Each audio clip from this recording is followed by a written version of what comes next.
নমস্কার বন্ধুরা, অপর্ণা রান্নাঘরের আরও একটি পর্বে আপনাদের সবাইকে স্বাগত। কেমন আছেন বন্ধুরা? আশা করি ভালো আছেন। আজ চলে এসেছি থোড়ের চচ্চড়ির রেসিপি নিয়ে। এই স্বাস্থ্যকর থোড়ের চচ্চড়ি আমি ঝটপট বাড়িতে কিভাবে বানালাম চলুন দেখে নিই।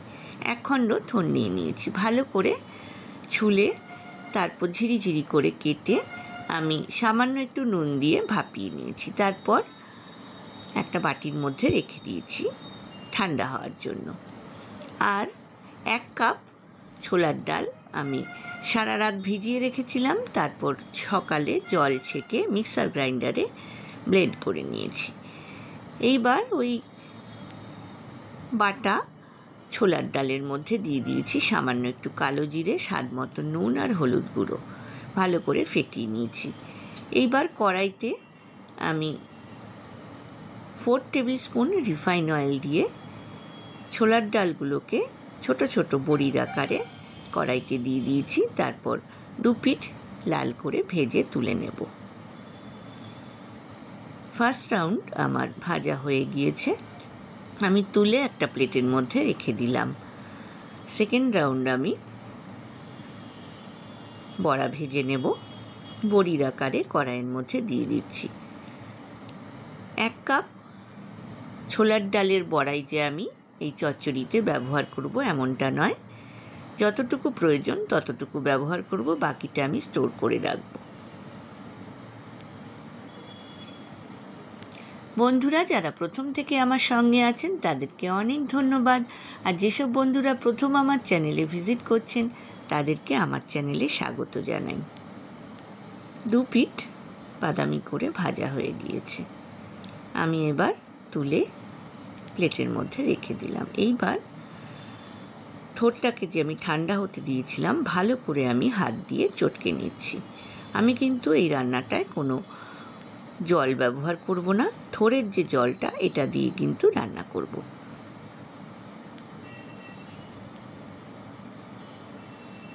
জলটা আমি বাটিতে রেখে দিয়েছি।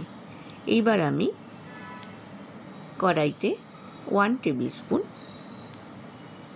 সর্ষের তেল দিয়ে দিয়েছি, সামান্য একটু মেথি, একটা তেজপাতা, একটা শুকনো লঙ্কা।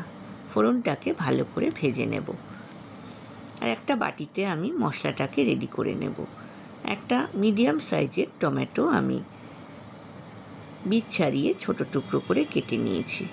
এইবার এর মধ্যে দিয়ে দিচ্ছি স্বাদ মতো নুন, হলুদ গুঁড়ো, জিরে গুঁড়ো, কাশ্মীরি লাল লঙ্কার গুঁড়ো,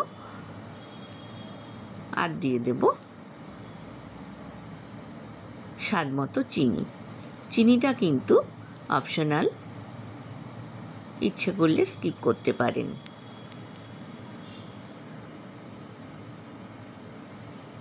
আর দিয়ে দেব এর মধ্যে থোড়ের জলটা, খুব ভালো করে মিক্স করে নেব।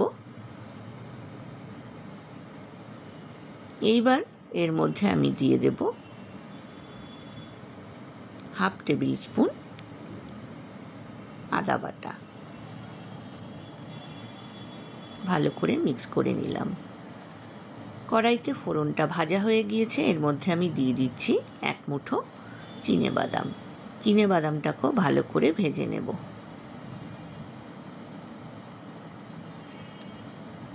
এইবার দিয়ে দেব তৈরি করে নেওয়া মশলাটা, খুব ভালো করে কষে নেব। ঢাকনা দিয়ে মিডিয়াম টু হাই ফ্লেমে মশলাটাকে কষে নিচ্ছি। দেখুন মশলা কিন্তু কষানো হয়ে গিয়েছে। এইবার এর মধ্যে আমি দিয়ে দিচ্ছি চটকে নেওয়া থোড়। এই থোড়ের চচ্চড়ি অসাধারণ লাগে খেতে গরম ভাতের সাথে। আপনারাও বাড়িতে বানান, আমাকে কমেন্ট সেকশানে কমেন্টস করে জানাবেন আপনাদের কেমন লাগলো। দিয়ে দিলাম বাকিটা থোড়ের জল। 2টো মিডিয়াম সাইজের আলু ছোট টুকরো করে কেটে আমি ভেজে রেখেছিলাম, সেই আলুটা এর মধ্যে ব্যবহার করলাম। চচ্চড়ির মধ্যে আমি আলু ব্যবহার করেছি, আপনারা আলু ছাড়াও কিন্তু থোড়ের চচ্চড়ি রান্না করতে পারবেন।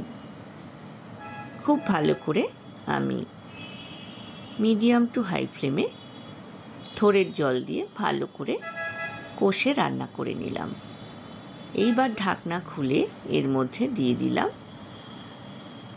বড়াগুলোকে আমি হাত দিয়ে ম্যাশ করে নিয়ে এর মধ্যে ব্যবহার করলাম। আর দিয়ে দিলাম 1/4 টেবিল স্পুন গরম মশলা বাটা, আর দিয়ে দিলাম 1 টিস্পুন ঘি। তৈরি হয়ে গেল গরম গরম থোড়ের চচ্চড়ি।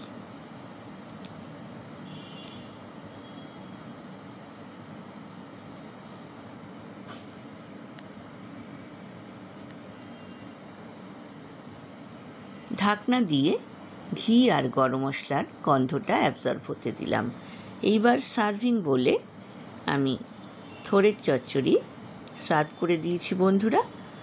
আশা করি আজকের রেসিপিটা আপনাদের ভালো লেগেছে। ভালো লাগলে লাইক, কমেন্ট, শেয়ার করতে কিন্তু ভুলবেন না। পাশে থাকা বেল আইকনটা প্রেস করবেন, তাহলে আমার নতুন নতুন রান্নার নোটিফিকেশান বা আপডেট কিন্তু আপনার কাছে প্রথম পৌঁছবে। আজ এই পর্যন্তই বন্ধুরা, দেখা হবে আবার নতুন রেসিপি নিয়ে। ভালো থাকবেন, সুস্থ থাকবেন, ধন্যবাদ।